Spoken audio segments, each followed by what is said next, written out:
Toutes et tous, nous allons continuer notre matière d'accompagnement spirituel, la deuxième partie où nous allons étudier le disciple et la relation d'aide biblique.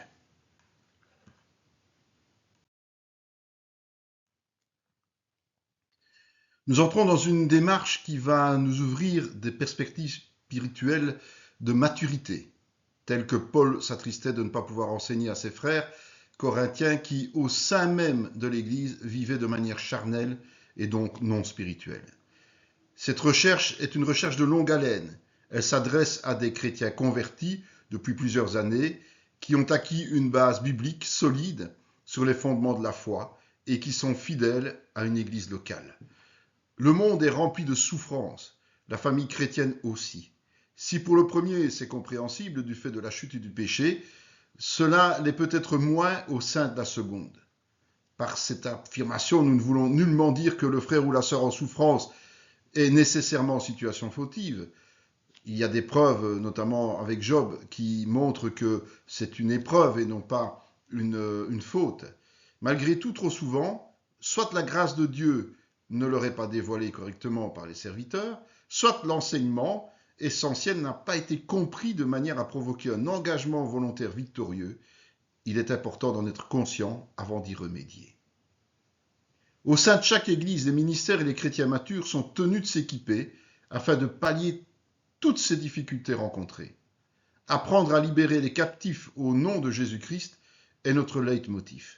Pour ce faire, notre volonté et notre régularité, notre investissement personnel et notre obéissance, notre connaissance de la parole et notre renoncement à nous-mêmes, notre sincérité et notre amour du prochain, notre fidélité à l'Église sont indispensables. Comme le disait Matthieu 25, 21, soyons d'abord fidèles en peu de choses, et le Père nous en confiera de bien plus grandes.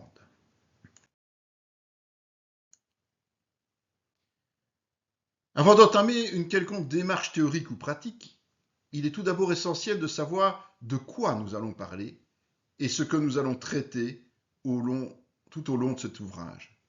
Ainsi, pour aider les autres, un présupposé est indispensable, comme l'intitulé de cette formation le notifie: être adulte et mature dans la foi par la grâce du Saint-Esprit. C'est la meilleure manière de grandir personnellement et d'ainsi apporter aux autres un soutien efficient qui les mènera à la guérison totale en Christ. Être mature, c'est marcher dans l'obéissance du disciple. La relation d'aide biblique, qui est l'accompagnement spirituel, portait autrefois un nom plus rébarbatif, comme la cure d'âme. Cet intitulé est encore d'actualité dans certaines églises, avec d'heureux résultats. Ce n'est pas le nom, mais c'est le contenu qui compte. Nous abandonnons volontairement ce vocable, car il nous semble insuffisamment explicite pour le tout en commun. Une autre tendance serait de travailler par mimétisme de termes avec le monde séculier et parler de psychothérapie. Certes, il s'agit bien d'une remise en cause profonde de l'individu, mais les méthodes, théories de travail et objectifs sont tellement différents qu'il serait anormal d'agir de la sorte. Nous analyserons d'ailleurs un certain nombre de ces divergences par la suite. Mais avant cela, nous allons définir certains termes cités dans ce titre. La définition séculière du disciple est limpide. C'est une personne qui suit la doctrine d'un maître, qui suit l'exemple de quelqu'un. Jésus a donné l'instruction de faire de toutes les nations des disciples, de leur enseigner à observer tout ce qu'il a prescrit. Notre maître à penser et à agir est bien Christ, et c'est lui que nous suivons au jour le jour. Il est impossible d'être disciple sans engagement volontaire et rémanent de notre part. En effet, nous sommes obligés de bouger, d'imiter, de nous repositionner et de faire face à l'opprobre régulièrement pour ressembler à Christ.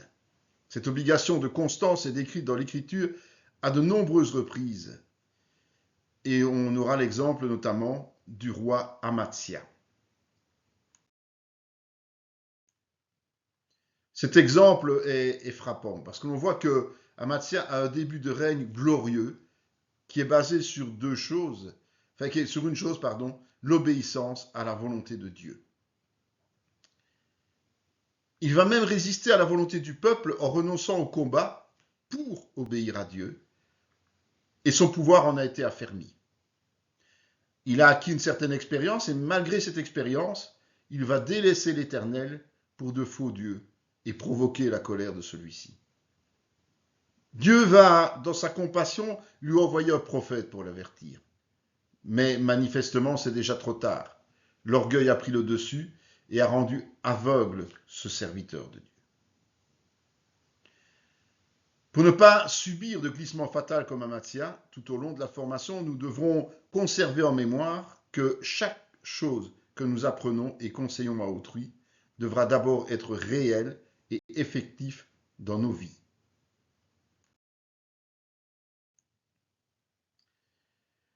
N'oublions pas que nous sommes amenés à faire des disciples de Jésus, pas nos disciples. Et il faut le faire en grand nombre. Leur maturité spirituelle va dépendre de l'apport que nous leur aurons offert au départ, en les enseignant et en leur servant de modèle vivant. Notre vie chrétienne nous oblige donc à évangéliser et à enseigner, même si aucun appel au ministère n'est présent. Notre seul statut d'héritier du royaume nous ouvre des perspectives immenses du moment où nous acceptons de nous inscrire dans les plans de Dieu. Notre seule référence fiable est la Bible, dans laquelle nous puiserons les ressources pour vivre selon Christ, comme le confirme 2 Timothée. Équiper des disciples est un acte tourné vers l'avenir, et le but principal de l'accompagnement spirituel qui tend à combler le fossé entre l'individu charnel et le spirituel, en lui apportant par la grâce de Dieu la compréhension que par le salut, les effets délétères du passé sont effacés de façon définitive, et que ceux du péché présent sont à soumettre au pardon par Jésus. La formation des disciples et l'accompagnement spirituel visent le même but, l'épanouissement de l'individu.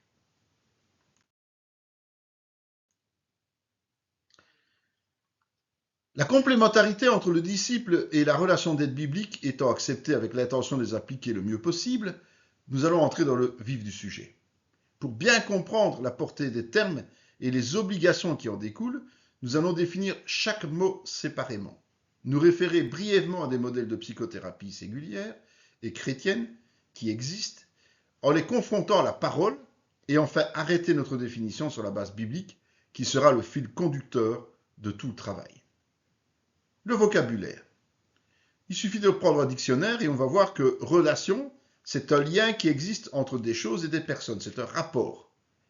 Aide, c'est un soutien, un secours apporté par quelqu'un ou quelque chose. C'est l'action d'aider quelqu'un. Chrétien, c'est qui appartient à l'une des religions issues de la prédication du Christ. Et biblique, c'est relatif à la Bible.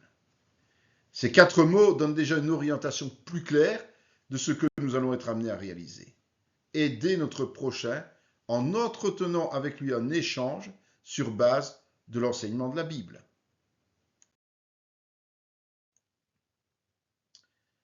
La psychothérapie séculière. Le dictionnaire la définit comme telle. Toute utilisation de moyens psychologiques pour traiter une maladie mentale, une inadaptation ou un trouble psychosomatique. La psychologie est l'étude scientifique des faits psychiques, la connaissance empirique ou intuitive des sentiments, des idées, des comportements d'autrui, l'ensemble de manières de penser, de sentir, d'agir, qui caractérise une personne, un groupe, un personnage. Elle a pris son autonomie de la philosophie à partir du XIXe siècle seulement, avec différents auteurs. Le développement de la discipline se fit par l'étude des comportements appelé le behaviorisme. Actuellement, elle est conçue comme une science de l'esprit et de la vie mentale et a largement recours à des modèles formels. La psychologie peut s'aborder sur divers points de vue tels que, selon la méthodologie psychologie expérimentale du développement différentiel clinique ou comparé, selon les objets étudiés, psychologie générale de l'enfant, psychopathologie, psychosociologie, selon les champs d'intervention, travail, organisation, sport, santé, école, et selon les théories, psychologie du comportement, psychologie cognitive, psychanalyse ou analytique, génétique. S'agissant de mots couvrant une très large palette de choix possibles, la relation d'aide biblique pourrait a priori s'inscrire dans ces définitions de la psychothérapie comme un modèle théorique tout à fait spécifique. Donc nous allons donc chercher à affiner la position de la relation d'aide chrétienne et biblique par rapport aux autres modèles défendus par les diverses écoles ou mouvements de la psychothérapie pour en avoir le cœur net. Les caractéristiques générales de la psychologie ou de la psychothérapie séculière. L'image de l'homme. Chaque intervenant cherche à donner une explication plausible de l'homme en examinant les données suivantes. Répondre aux questions existentielles. Qui suis-je? D'où viens-je? Où vais-je? Définir ce qu'est une personnalité équilibrée. Déterminer les influences personnelles et externes. L'approche de base est de se dire que la bonté innée de l'homme, l'enfant né innocent, est toujours présente en nous. Nous devons donc restaurer l'estime de nous-mêmes. Il y a plus de 200 approches différentes enrichies de 10 000 techniques au moins, qui ne vont évidemment pas toutes dans le même sens, puisque certaines se contredisent littéralement. Alors nous n'avons pas repris toutes ces écoles et toutes ces techniques, nous nous référerons au syllabus dans lequel il y a, au chapitre 2, justement l'explication de toute une série de mouvements, parmi les principaux évidemment, nous ne pouvons pas tous les citer. Le but de la prise en charge est d'apporter, pour un individu ou un groupe cible, un changement du comportement estimé déviant dans diverses situations, telles que éliminer des symptômes de pathologie comme des phobies, développer le sens des réalités dans les cas de délire par exemple, apprendre à extérioriser ses sentiments pour la timidité ou les réactions agressives et impulsives. Et puis il y a un processus de changement chez l'individu. Les changements peuvent être de divers ordres, allant de simples éclaircissements à une radicalisation complète. Ainsi nous relevons ces quelques possibilités. Comprendre ce qui nous perturbait jusqu'alors, acquérir certaines connaissances nouvelles et adapter sa façon de vivre les choses. Correction de certains comportements ou habitudes, ou tout simplement acceptation de certaines déviances comme normales. La contribution du psychothérapeute.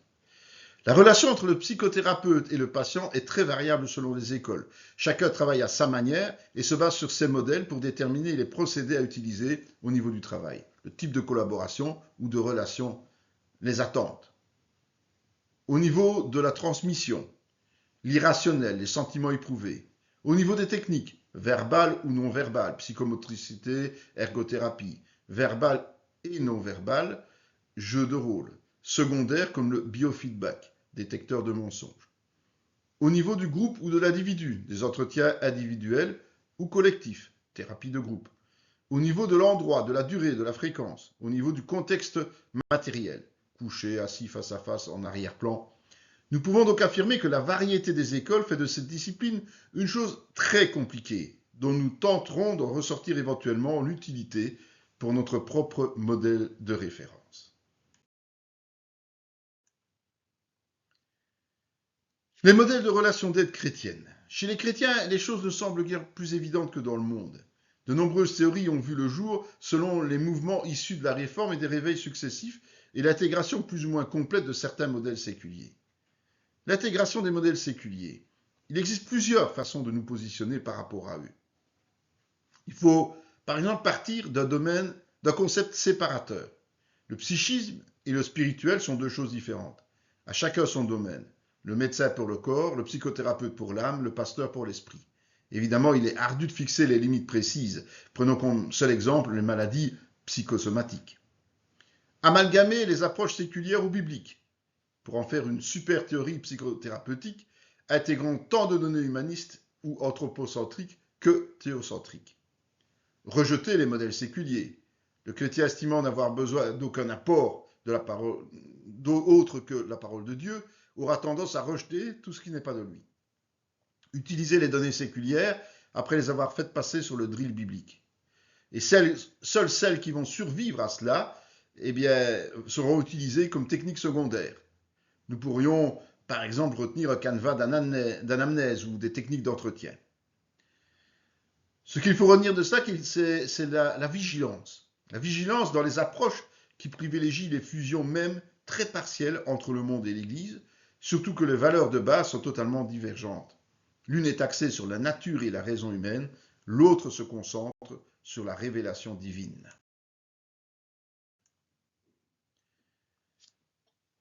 Les autres notions de thérapie chrétienne.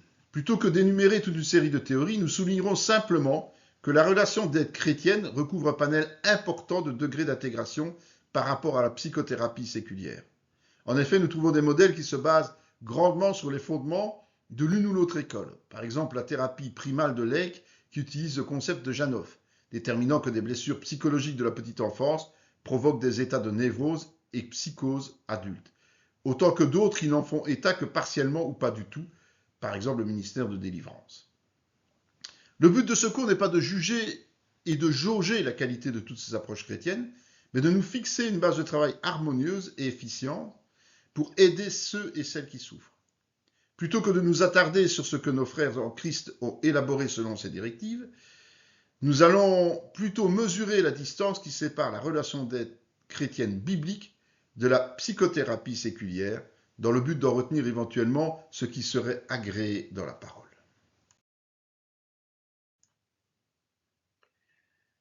Approche séculière et biblique, comparaison.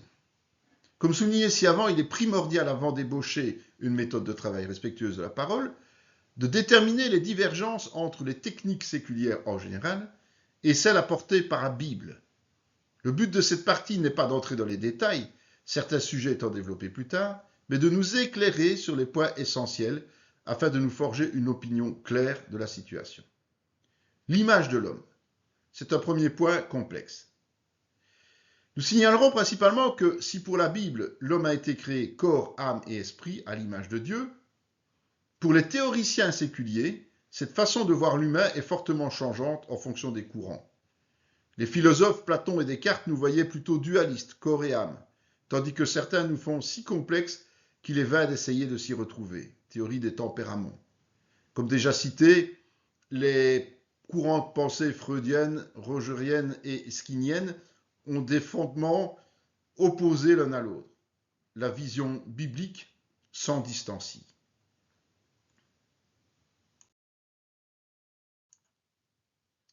La nature de l'homme. Les psychothérapeutes dédouanent la responsabilité de l'homme adulte en faisant référence à des anomalies antérieures qui ont provoqué un déséquilibre dont les séquelles se font aujourd'hui jour. Principe cause-effet. Dans ce concept, l'individu est né innocent de toute faute. C'est une autre forme de salut scientifique que Dieu rejette. La Bible nous donne une toute autre évaluation de la situation. Nous naissons pécheurs, conséquence de la chute, et nous avons besoin de la repentance et du pardon de nos péchés afin de recevoir la vie éternelle grâce au sacrifice de Jésus. La nouvelle naissance entraîne l'effacement des conséquences et des blessures de notre passé. Lorsque la psychothérapie séculière nous enseigne de faire ressortir ces blessures, notamment par l'introspection, pour les revivre avec un accompagnement adéquat afin d'en être guéri, la parole nous déclare soulagés instantanément de ce passé. Le conseiller veillera à l'enseigner avec amour. Sciences humaines et naturelles. Le fait que la psychothérapie soit une science humaine, comme la philosophie, et naturelle, comme la médecine, est ambigu. En effet, si la Bible peut affirmer être une science humaine, utilisant les sciences naturelles en support, preuves archéologiques ou historiques, l'approche psychothérapeutique préfère jouer sur les deux tableaux. Elle utilise des hypothèses et des théories en fonction de la vision de l'homme, mais travaille avec des techniques scientifiques. Cela semble un peu confus, voire même tendancieux. Les facteurs curatifs. Le climat thérapeutique séculier se base sur la confiance entre le consultant et le thérapeute. Le cadre théorique dépend de l'école. L'espoir est placé en l'intervenant. A contrario, pour le conseiller chrétien, l'amour et l'unité, le dépassement de soi et l'amour divin sont les bases de confiance. La Bible est la seule valeur théorique crédible et l'espoir, point de départ de toute relation d'aide, est fondé sur l'action que Dieu va engager par son esprit et sa parole. C'est une motivation pour débuter et persévérer. Les définitions et contenus. Si nous cherchons à donner des définitions ou de contenu de notre travail chrétien à des termes du monde, nous observons encore et toujours une marge franche entre les deux. Ainsi, par exemple, le principe de la catharsis, qui veut que le sentiment provoque la réaction, est tout simplement infondé au point de vue biblique parce que le cœur humain est tortueux et coupable. Référence et autorité. La constatation que la référence et l'autorité sont le conseiller et sa connaissance et présuppositions est en collision frontale avec notre doctrine qui nous engage à mener une vie conforme à la Bible parce que seules les directives divines sont valables. Technique d'introspection. Les techniques d'introspection font ressurgir encore et toujours tous les souvenirs du passé, y compris et surtout les mauvais, et l'évaluation, feedback, sont menées par le thérapeute alors que c'est l'Esprit Saint qui seul est habilité à sonder nos cœurs et ainsi utiliser la Bible comme notre miroir, avec sa sagesse naturelle et l'intelligence renouvelée, afin d'évaluer toute chose via la parole. Le modèle à suivre est le thérapeute, alors que pour nous, le premier de tous est Jésus. Le comportement sélectif du monde est fondé uniquement sur la Bible pour nous. Le sens donné à la vie. Le sens donné à la vie est, avec l'aide du thérapeute, permettant de s'accepter avec certaines déviances et contrecarré par la révélation biblique de la foi et de ses conséquences de vie. Le thérapeute valorise le consultant en acceptant et en validant ses expériences correctrices, tandis que le chrétien s'intègre dans la vie de l'Église avec un sentiment d'acceptation grâce à la sécurité offerte par Dieu. Les techniques d'approche et de diagnostic. Les techniques d'approche et de diagnostic de certaines écoles font appel à des modèles ancestraux avoués ou non d'origine chamanique. L'hypnose, la relaxation basée sur le yoga, la visualisation régressive, la pensée positive. Tout cela est évidemment interdit par Dieu et ne saurait s'intégrer dans notre travail relationnel menant à la guérison spirituelle par la grâce de Dieu. La réalisation de soi. Le principe de base est toujours centré sur la réalisation de soi, soit ce que la Bible appelle l'orgueil. En fait, l'être humain est incapable de se haïr, mais il se méprise à cause du fait qu'il n'atteint pas ses objectifs ou se vante parce qu'il est fier de ce qu'il a accompli ou est. C'est sa propension à se regarder le nombril qui le déstabilise. Nous sommes amenés à mourir à nous-mêmes pour devenir serviteurs de Christ. Cela demande de l'humilité de cœur. L'homme ne peut rien par lui-même. C'est Dieu qui accomplit les miracles pour sa propre gloire. Notre règle de vie, nous préoccuper du prochain avant nous. Science miracle. La psychothérapie est relativement récente, 19e siècle, et en constante mutation. Elle se veut la science capable de comprendre tous les maux de la société et d'apporter des solutions harmonieuses, telle une religion laïque qui rassemblerait tous les courants de pensée, un peu à l'image de l'Antéchrist. Or, la Bible nous entretient du contraire. Les nombreuses prophéties ne sont guère encourageantes quant au temps présent et à venir pour le monde. Au vu de la dégradation des mœurs et de la planète, c'est cette réalité qui s'impose à nous chaque jour. En conclusion, si au départ, les théories et hypothèses séculières semblent intéressantes, elles ne résistent pas longtemps à la comparaison avec les vérités bibliques. Il semble peu probable de pouvoir utiliser ce que les écoles posent comme concept de travail, rien que par le fait qu'elles rejettent la parole et l'intervention de l'Esprit Saint dans le processus de guérison. La plus grande prudence est donc de rigueur avant de s'engager dans la relation d'être chrétienne, imbibée de données anthropocentriques. Gardons toujours le regard fixé sur ces quelques vérités. Ce qui n'est pas théocentrique est faux. La Bible est la seule base théorique de la relation d'aide. Elle nous renouvelle en nous enseignant, en nous corrigeant, et est une épée vivante et efficiente. Si malgré toutes ces mises en garde, nous introduisons des techniques psychothérapeutiques séculières, passons-les au crible de la parole pour les éprouver. Utilisons-les uniquement de manière secondaire et n'oublions jamais que l'homme est corrompu par nature. La sagesse nous engage donc à nous abstenir des théories séculières et à nous en remettre à notre Père céleste.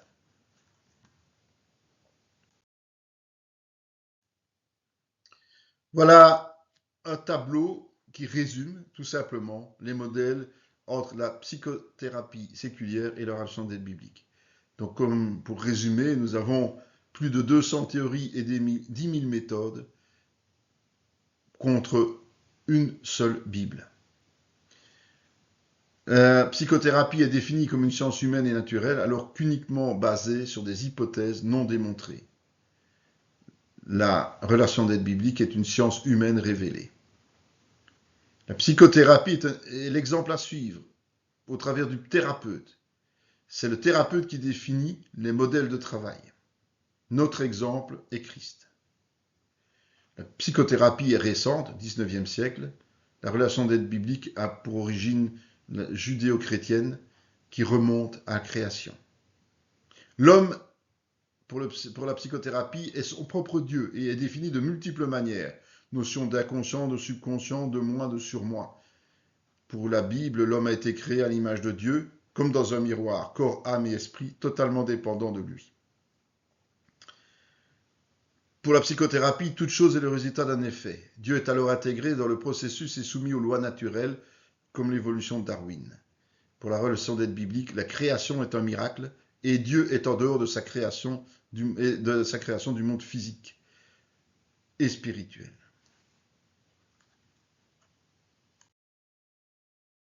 Pour la psychothérapie séculière, il n'y a aucune existence du surnaturel, mais des lois naturelles que nous apprenons à utiliser. Pensée positive, visualisation, yoga, chamanisme.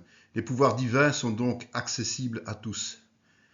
Dans la relation d'aide biblique, tout vrai miracle vient de Dieu, sans appel aux rituels et prières magiques.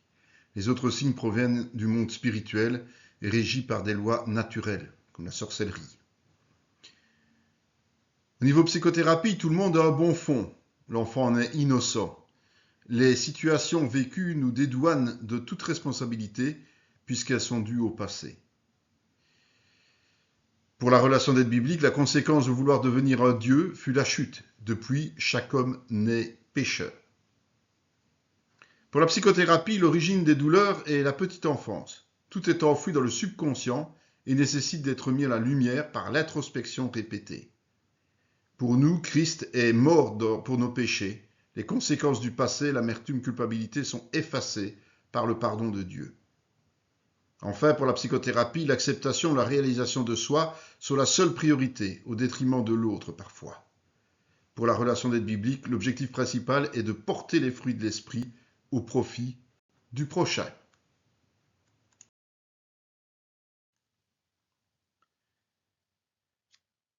La définition de la relation d'aide telle qu'abordée dans ce cours. Nous avons vu que toute méthode thérapeutique a un arrière-plan philosophique. Dans ce contexte, définir la relation d'aide biblique n'est pas aisé au vu de toutes les informations recueillies. Néanmoins, nous pouvons déterminer une certaine similitude avec les données précédentes en affirmant que pour établir une théorie, il nous faut d'abord fixer notre base de travail, en définissant un certain nombre de présuppositions qui seront les fondements de cette définition.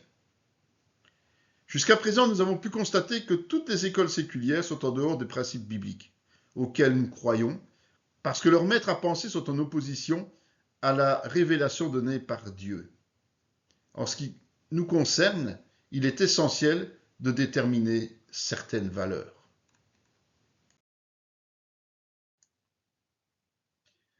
La Bible uniquement.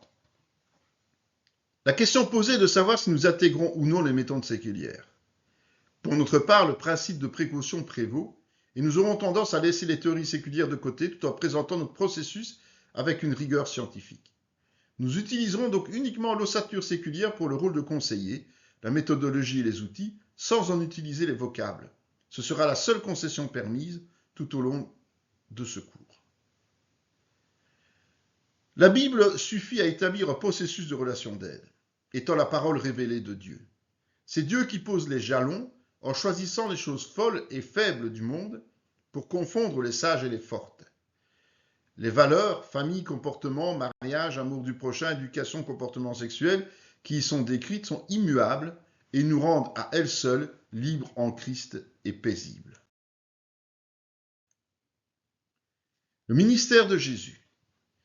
La guérison vient exclusivement de Dieu. Par ce ministère sur terre, Jésus a donné la pleine mesure de cette restauration divine. Sans se soucier du type de souffrance, par sa victoire à la croix, Il a brisé la puissance du mal et de la mort en soumission et en obéissance au Père. Il est donc celui qui libère et la source du repos intérieur, qui connaît parfaitement nos souffrances et difficultés. Il agit encore aujourd'hui comme hier et demain. Il faut accepter cela pour l'approcher et saisir la guérison. La Bible regorge de promesses de guérison. Nous devons croire en celles-ci et être convaincus que Jésus les réalise par sa grâce, sa puissance et sa volonté. Pour le conseiller chrétien, Christ est donc la norme indispensable, bien au-delà de la loi. Cette présupposition est indiscutable et nous pouvons nous appuyer dessus avec une ferme assurance. C'est un premier atout énorme par rapport aux méthodes séculières qui ne partent que sur des hypothèses de travail. L'image de l'homme. Les modèles séculiers étant anthropocentriques et ou humanistes, il est impossible de fixer des présuppositions chrétiennes sur ces données erronées. Comme l'homme est incapable de vivre sans normes et sans croyances, nous allons fixer les nôtres sur base de la Bible. C'est improuvable aux yeux du monde, car au-dessus de l'intelligence humaine.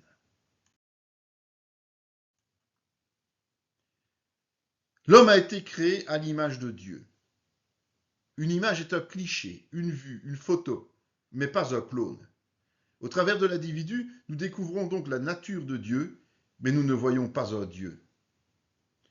Du fait de la chute, cette image est ternie à cause de la barrière dressée par le péché entre l'homme et Dieu. Le péché est à l'origine des conflits les plus divers, internes, familiaux, sociétaux, belliqueux, à cause d'une vie en dehors de l'obéissance à Dieu. S'il hait le péché, Dieu aime l'homme pécheur et son Fils.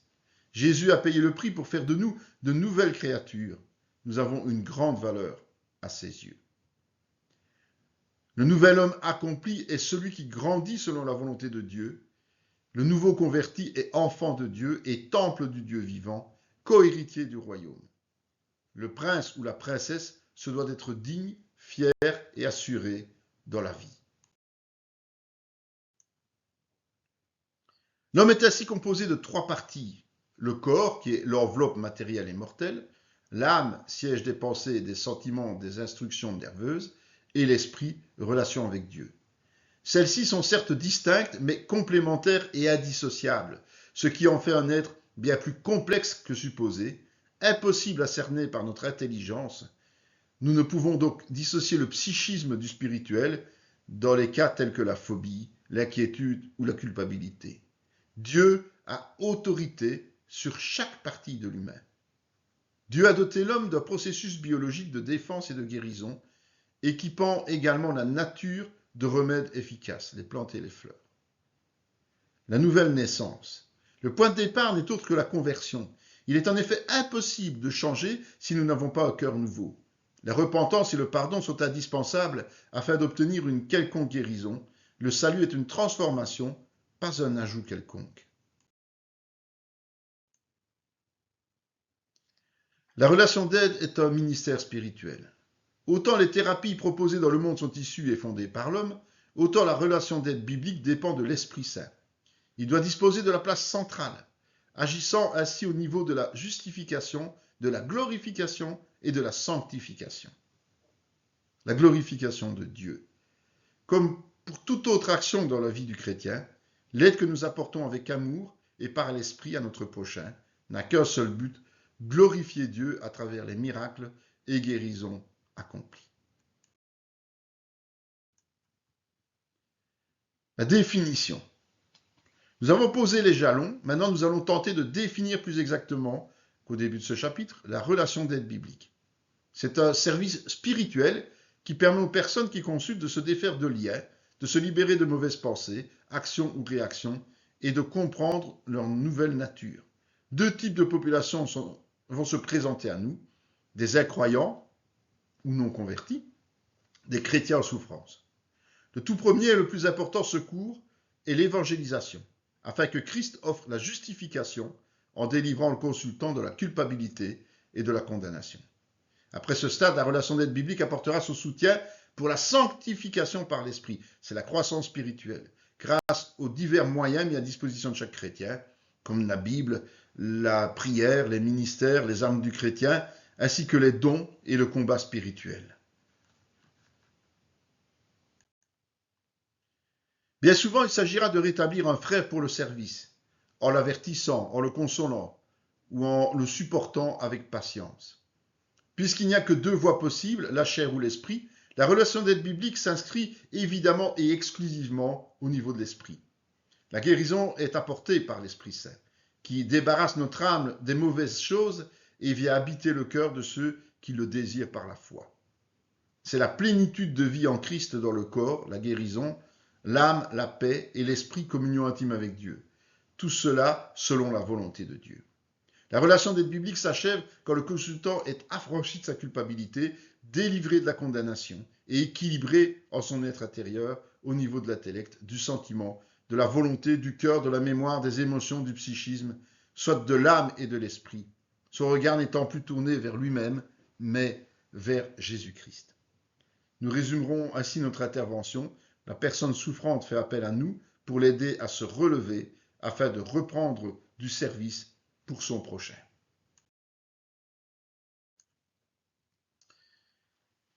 Nous avons schématisé la relation d'aide. Alors pour l'homme non converti, nous savons que la relation entre Dieu et lui est brisée. Son esprit est éteint, l'âme et le corps vivent. La relation d'aide ne peut être que l'évangélisation. Pour le chrétien qui est en souffrance, son esprit a été régénéré. Son âme et son corps continuent à vivre, évidemment. Et la relation restaurée par la foi en Jésus est en souffrance. Donc la relation d'aide, c'est de rétablir l'harmonie de la communion entre l'homme et Dieu. Les objectifs de la relation d'aide. Le soutien spirituel est indispensable afin d'aider le consultant à découvrir la volonté de Dieu dans sa vie. Pour le réaliser, nous viserons à apporter une solution au niveau relationnel avec Dieu, spirituel, avec soi, psychologique, et avec le prochain. À titre d'exemple, la chute d'Adam et Ève a connu ces trois types de problèmes. Encourager la maturité spirituelle dans ce que le consultant fait et en ce qu'il est, en lui apprenant à connaître Christ et à pratiquer l'amour selon Dieu. La gloire de Dieu, sa manifestation concrète et visible dans la vie de notre prochain, avec la paix et le bonheur qui s'ensuivent. Apprendre à vivre avec et selon Dieu dans ce monde, c'est-à-dire à l'image de Dieu. Consoler et fortifier. Redresser celui qui a commis des péchés pour le remettre en état de service. Et puis la piété, reprendre, sermonner, avertir, enseigner.